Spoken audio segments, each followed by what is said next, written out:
Assalamualaikum warahmatullahi wabarakatuh. Hai. Bertemu kembali bersama kami dalam pembelajaran tematik. Untuk memulai pelajaran kali ini, mari kita membaca doa Hayya bina nahtatim darsana biqiraatil basmalah. Bismillahirrahmanirrahim.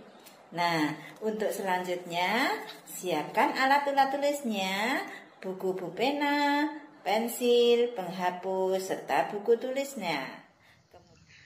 Oke, kali ini Ustazah akan membahas pembelajaran tema 2, subtema 1, pembelajaran 4, 5, dan 6 tentang manfaat tumbuhan bagi kehidupan manusia.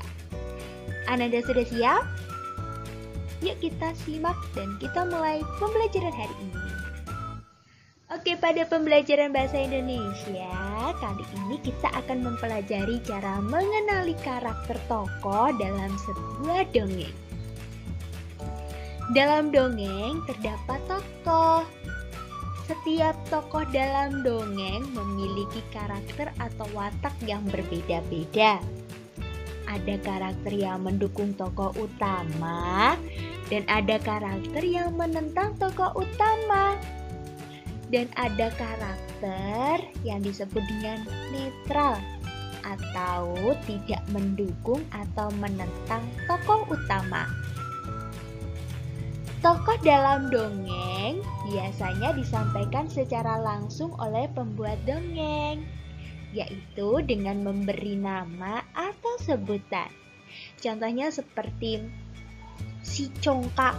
Nah, ada lagi yang paling baik hati dan lain sebagainya. Pasti Ananda sudah pernah dibacakan atau membaca dongeng, bukan? Nah, biasanya di setiap ucapan karakter terdapat julukan. Seperti itu. Lanjut ya. Nah, karakter tokoh dalam dongeng ditemukan dengan banyak cara. Antara lain seperti yang sudah disampaikan, yakni disampaikan secara langsung oleh pembuat dongeng. Yang kedua, melalui percakapan antar tokoh. Yang ketiga, oleh tokoh lain. Dan yang keempat adalah pendapat dari tokoh lain. Nah, masih pembelajaran bahasa Indonesia, kali ini kita akan mempelajari cara menemukan pesan dari teks dongeng. Sebelum kita membahas teks ini, Ustazah ingin mengingatkan bahwa dongeng merupakan cerita yang tidak benar-benar terjadi ya, Nanda. Dongeng biasanya berisi pesan yang ingin disampaikan oleh pengarang kepada pembaca. Untuk menemukan pesan tersebut, kita dapat membaca atau menyimak dongeng dengan cermat. Setelah itu, kita dapat mencatat tokoh, watak tokoh, latar dongeng, dan peristiwa penting dalam dongeng. Nah, setelah menyimak dongeng, kita dapat menceritakan ulang dongeng tersebut dengan bahasa kita sendiri. Nah, kali ini Ustazah akan membacakan sebuah dongeng dengan judul Kebun Penuh Lubang. Di sebuah kebun tinggallah kakak beradik kelinci. Mereka bernama Lulu dan Lili. Pada suatu hari datanglah sekelompok tikus tanah ke kebun. Mereka membuat lubang di mana-mana. Lulu, lihatlah Li, kebun menjadi penuh lubang sejak para tikus datang. Mereka juga merusak tanaman saat membuat lubang.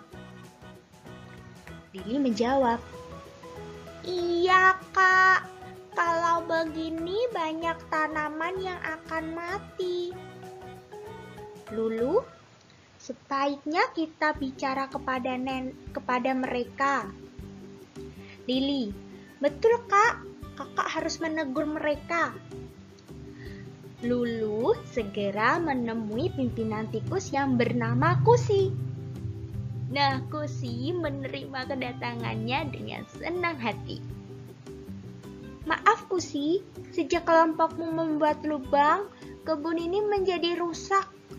Sebagai penghuni kebun, kita semua harus menjaga kebun. Maaf Lulu, kami tidak bermaksud merusak kebun. Kami hanya ingin berlindung dari hujan. Sebaiknya kamu memberitahu teman-temanmu agar lebih berhati-hati saat membuat lubang. Baik Lulu, aku akan mengingatkan teman-temanku. Nanti akan kubantu mencari tempat berlindung agar kalian tidak merusak kebun. Terima kasih Lulu. Nah, nanti setelah membaca dan menyimak dongeng ini, silakan kerjakan Ayo Berlatih muatan bahasa Indonesia halaman 118 ya. Oke, yang kedua yakni menceritakan isi dongeng berdasarkan gambar seri. Nah, selain dalam bentuk paragraf, dongeng juga dapat disajikan dalam bentuk gambar seri.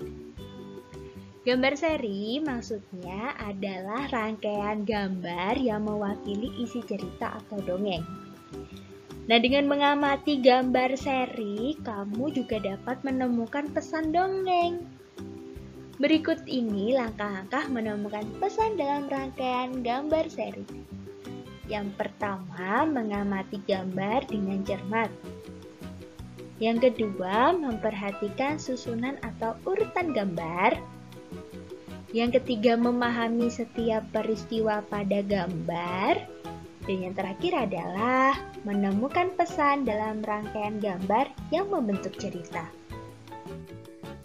Nah, selanjutnya yakni pembelajaran PPKN tentang mendoakan orang lain.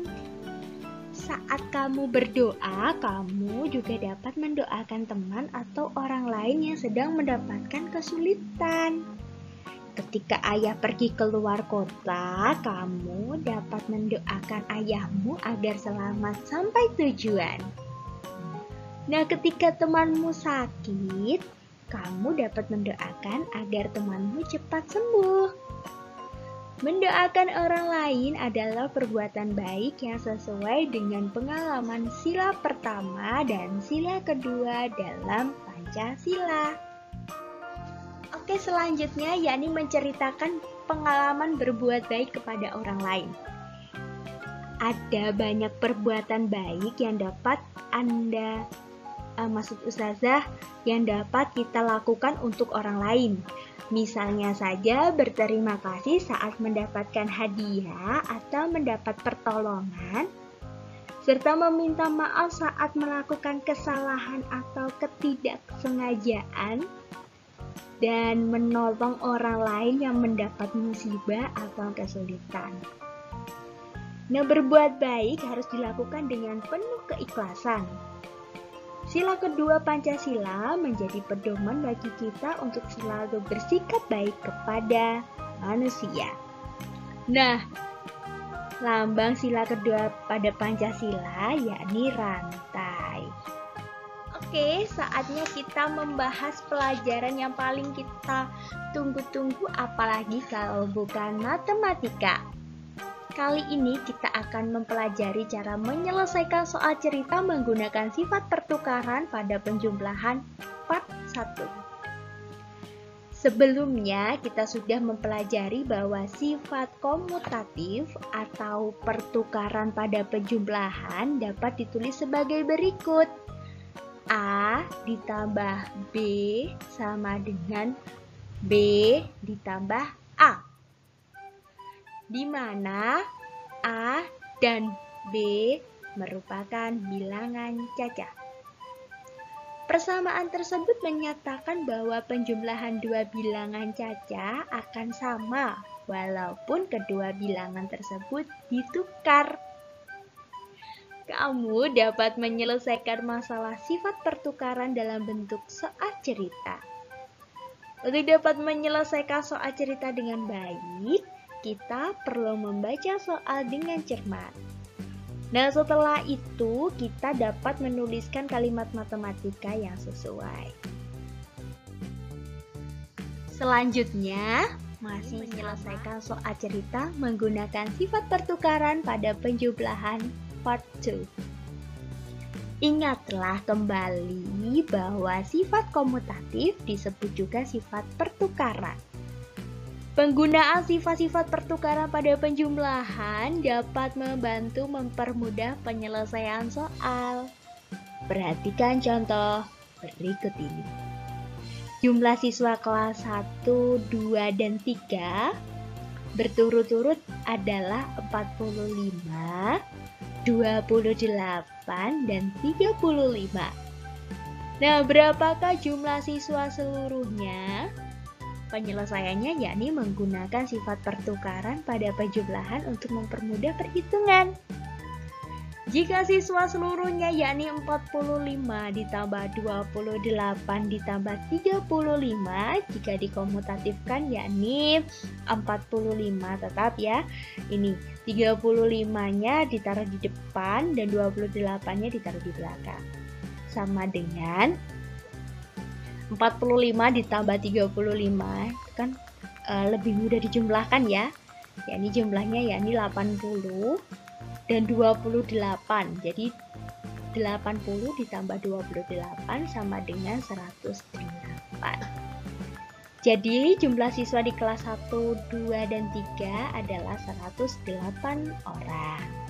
Oke, saatnya penugasan. Silakan Ananda sekalian mengerjakan. Ayo berlatih halaman 108 muatan bahasa Indonesia. Dan ayo berlatih halaman 120 muatan matematika. Sekian dari Ustazah. Bye. Demikianlah tadi anak-anak pembelajaran kita kali ini. Semoga anak-anak bisa memahami dan mengerti apa yang kami terangkan. Dan semoga ilmu kita bermanfaat. Akhirul kata, hayabina nabda darsana biqiraatil hamdalah wa kafaratul majlis. Alhamdulillahirabbil alamin. Subhanakallahumma wa bihamdika asyhadu an la ilaha illa anta astaghfiruka wa atubu ilaik. Wassalamualaikum warahmatullahi wabarakatuh.